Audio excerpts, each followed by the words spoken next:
The best questions about the free agency video. I asked you for all your questions. You guys gave almost 900 of them. I went and researched some of the stuff you guys asked and have my input on it. So I appreciate that. And we're going to keep going. And I'm excited. So.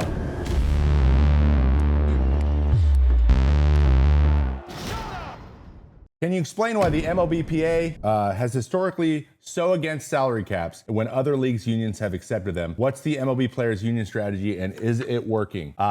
Short answer to that question, yes, it is working. It is widely considered around all the leagues that the Major League Baseball Players Association has had the best results out of any of the leagues. And for those of you that believe that the NFL has a good CBA, it is horribly owner-centric. It's crazy how imbalanced it is. And the reason that no players speak out is because there is literally a fine system put in place. If you remember Marshawn Lynch saying, "I'm just here so I won't get fined." I'm here so I won't get fined. I'm here so I won't get fined. I'm here so I won't get fined. That was a form of protest against a fine system that can fine you up to $50,000 for pretty much arbitrary crap. Wearing the wrong cleats is 20 grand.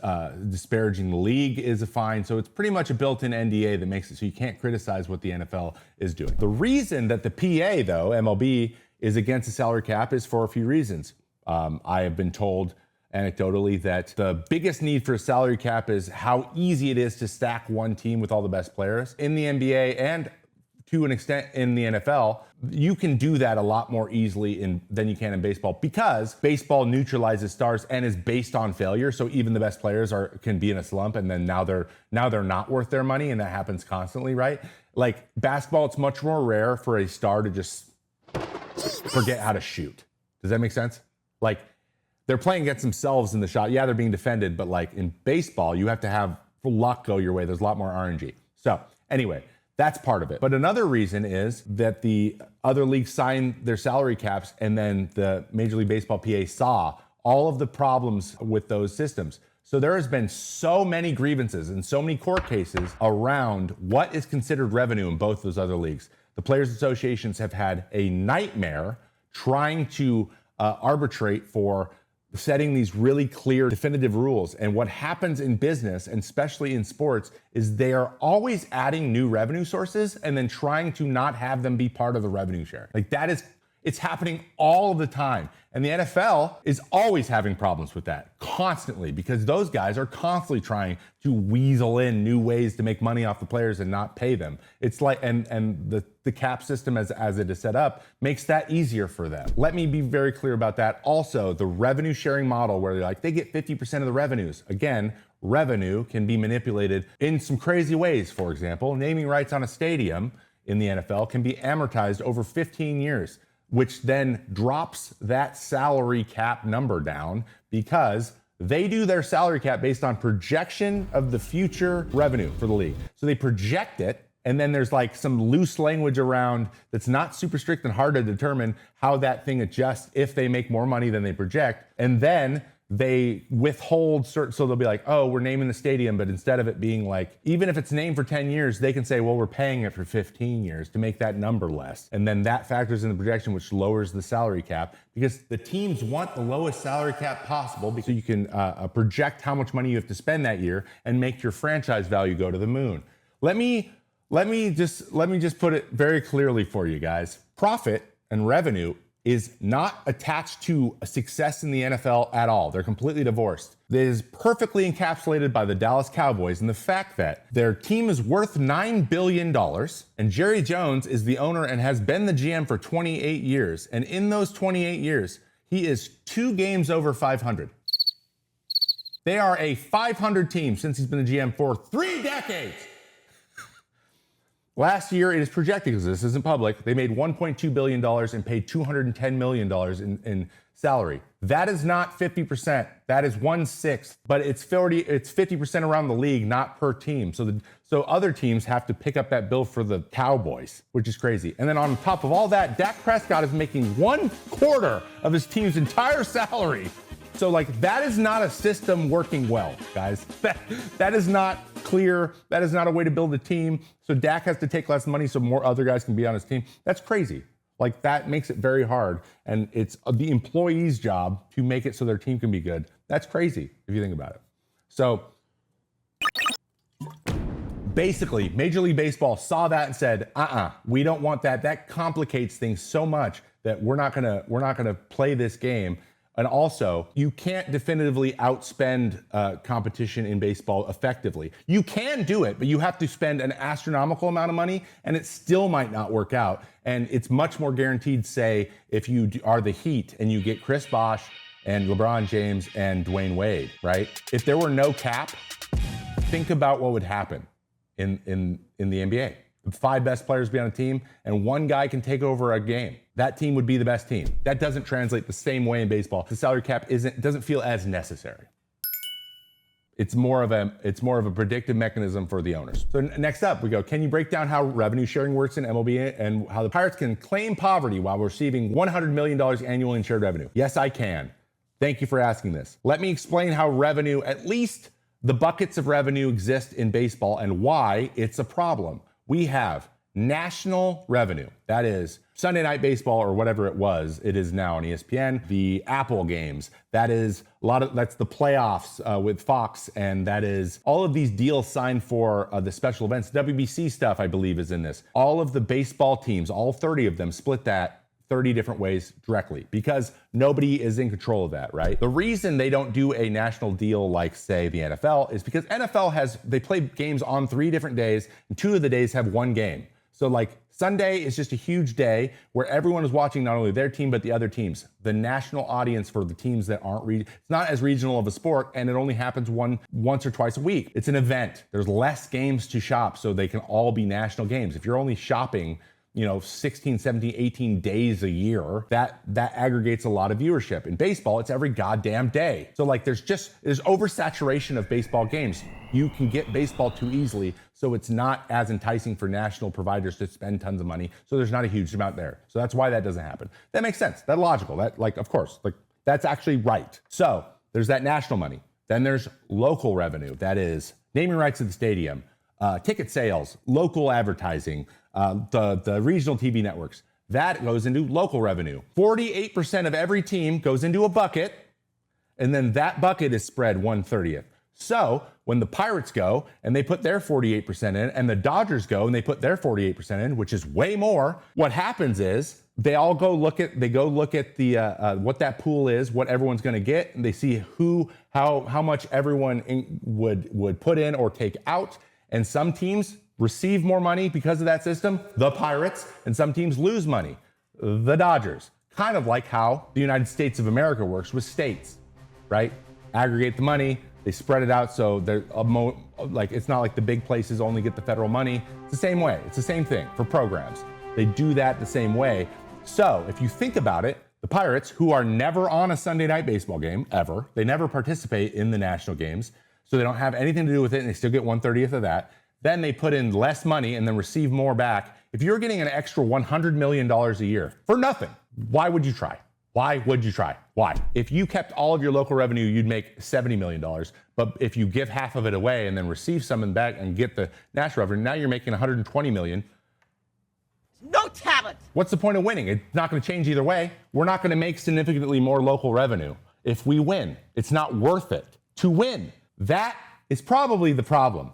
That's how it works. 48% of local revenue. Now, if we lowered that to 25% and it was up to you to drive the revenue of your local revenue to make more of your money, and you couldn't rely so much on that pool, then suddenly I think we'd see people investing in their business. But they don't have to. They're just getting dividend checks. Some of these guys are just getting dividends checks. And then the A's will do things like go get Luis Severino or sign Trevor May for 1 year to get so it doesn't look quite as bad, but still rake in a bunch of money. And then you don't really have to do anything. You just have to be there. That might be the issue. That could be it. I don't know. It's almost as if it doesn't matter if we win because we're going to make the same amount of money either way. But it's just, that's kind of how it works. Trevor May won an Oscar for his performance as an MLB owner in his video, Questions on Free Agency Part 2. Despite the video being virtually panned by critics and YouTube commenters alike, he cemented his legacy in YouTube history with whatever the hell he was doing here. That needs to exist at a level, but that is why the lower level teams aren't spending. And then the higher tier teams are spending because they're just saying, screw this. I'm going to spend it either way. It doesn't matter. I'm just going to spend it because it's better. Like, it's just, I want to, and I want to win. I'm Steve Cohen, right? And then there's the luxury tax. So you go above the luxury tax, that money, you get a penalty on the money. So you got to pay like a portion of that money into a pool that then gets what? Given to all the low market teams again. Like, it's spread among the teams again.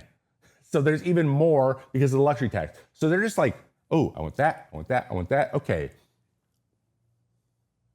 We don't have the money to pay. I'm sorry, guys. And they spend 30% of their total money and they take 70 of it and put it in their pocket. The ownership chose that.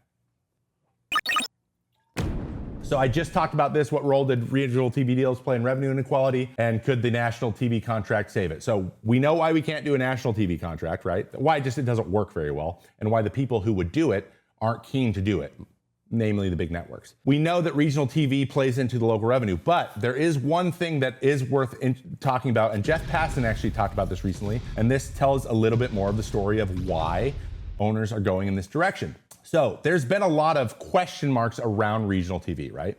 I get it. TV is dying in general. Broadcast packages are dying in general, and there is an oversaturation of baseball on TV. There's just so many games. You can watch a bunch of games. Blackouts are their way of making it feel a little bit more exclusive. And it also drives up the value a little bit of those things. And I get that as well. I understand it from a business standpoint, but like, there's just so many games that national doesn't work. So like, now locally, they're starting to have the same problem locally as they did nationally. That's what I'm trying to say. So with that uncertainty comes added uncertainty for an owner when they are projecting their revenue for the next year. Now, this is the big difference between Major League Baseball and the other sports. Football and basketball can very accurately predict how much money they're going to need to spend the next year because of the cap system. What that allows them to do is go to financial institutions and other billionaires and banks and say, this is how much money this business is making. Give me a nice franchise valuation. That valuation keeps going up. They can then borrow money on that valuation. This like magical thing that this is how much this thing's worth. They borrow money and then they put it in their other projects and make more money. Jerry Jones, Jerry Jones, Jerry Jones, Jerry Jones. Okay? Major League Baseball looks at that and says, I want that. I want to be able to leverage my baseball team franchise value.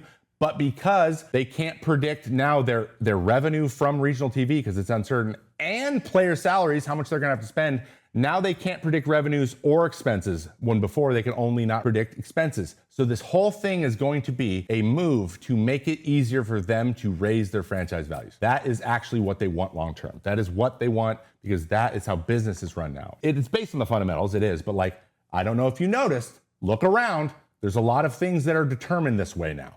And they see opportunity to make more money. If you notice, players haven't said, oh, this is bad and we need to change this, whatever. We're like, if we just kind of made some small adjustments, we'd be good. But the owners are pushing this, not the players. And they want to increase their franchise values. That is their motivation. That is what they want. And they're going to frame it to like, fans, look, we can't be competitive because there's no cap on spending.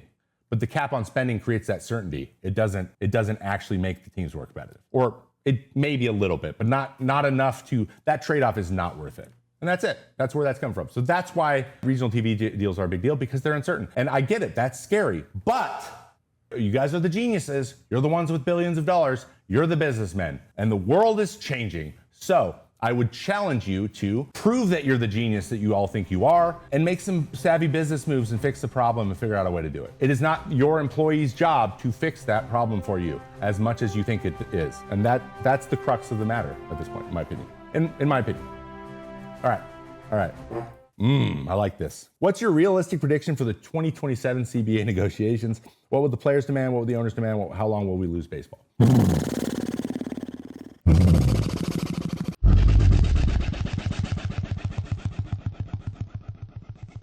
I don't know. It's going to be very interesting because, like I said, the owners are engaging this. They're being proactive. They have something they want. And because of that, they are going to be the one that makes the first proposal, and we're not going to know how this is going to go until we see what that is. Like, how aggressive are they going to be about it? What's it going to be like? I don't know, but let's just put it this way. The only way games are probably, because the lockout, I'm very certain the lockout will be implemented. And the only way that games will be missed is if the players don't give in before then. Because the The teams will not break it. They will miss games if the players stay steady and try to defend. The ownership will outlast them because they're waiting till the season ends to do it. Because the players' biggest leverage is the striking for like the World Series where they make tons of money, which is why it worked in 1994. They're waiting till that's over to then lock you out. So like next year, if they thought a lockout was coming, the players would have to strike right before the World Series. And no one wants to do that, especially if they made it. They're going to propose a salary cap, and it's going to be interesting to see how the players respond to that, because we can all agree that there are income inequalities amongst players that make team assembly harder in free agency. And I think everyone would be in a better position if that were easier. But do you know what that doesn't do? That doesn't raise franchise values. So who knows? Who knows if they'll even care about that? It's hard to tell. I'm interested to see in how easily everyone can agree on what the problems that need to be solved are, because there are economic problems. But some of these things, they made that way on purpose. They voted for them. They wanted them. They want the luxury tax. And then they use it as a thing to complain about. They created the revenue sharing where you don't have to win, but then they want to say things like, but competitive balance isn't great. Like, you know, you're bad. Now you're laying in it. I don't know what to tell you. So we'll see what happens. But I think at the end of the day, all of us, we just want baseball. But I'm going to be right here anyway covering it. I'm going to try to be as objective as humanly possible. I know I am biased by nature. I know that. I have this aversion. Like, Rob has just done things and operated in ways that just are not very respectful for me, and therefore I'm not willing to give respect for them in return. Okay? That, like, the way things have been done can be done in a more good faith and productive way, and it's being consciously not doing that way because it's about power dynamics. And I just don't have time to like tippy-toe around how that's just unnecessary and silly and immature. This could be solved if people wanted to solve it, but we have to listen to one side say they want to solve it when they don't. That's the part I always have an issue with, and it's really hard for me to give too much credit for the person that does that. But I will say the pitch clock has worked out and I was wrong. So I'll give you that one. How about you can have that one? All right, last little thing. What about the system to international soccer where there's no cap, no draft, but also promotion regulation? Could you model parts to work for baseball, punish chief owners? That would be interesting. Relegation's interesting. Big part about relegation, though, baseball is like a facilities issue. Like even AAA teams, they just don't have the facilities to make it consistent across baseball teams. There's also an antitrust. As far as I know, and at least in Britain for the Premier League, they don't have antitrust. So like there's a lot of just football leagues around.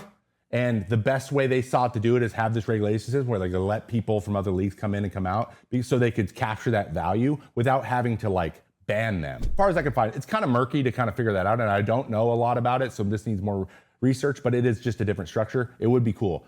But I will say, in terms of European soccer, there's so much corruption. Just ask diehard football fans over there if teams are just buying stuff and just like, and how just disgusting it is. All of the time. They're having an issue. They're like, yeah, I don't know.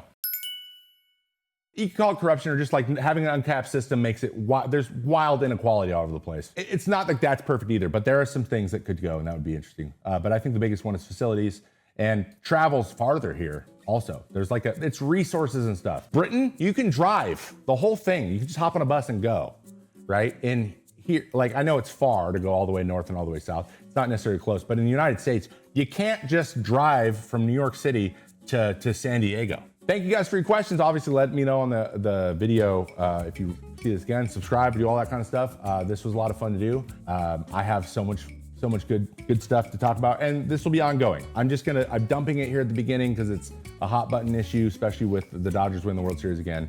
So I'm gonna try not to dump this on you constantly, but it is what it is.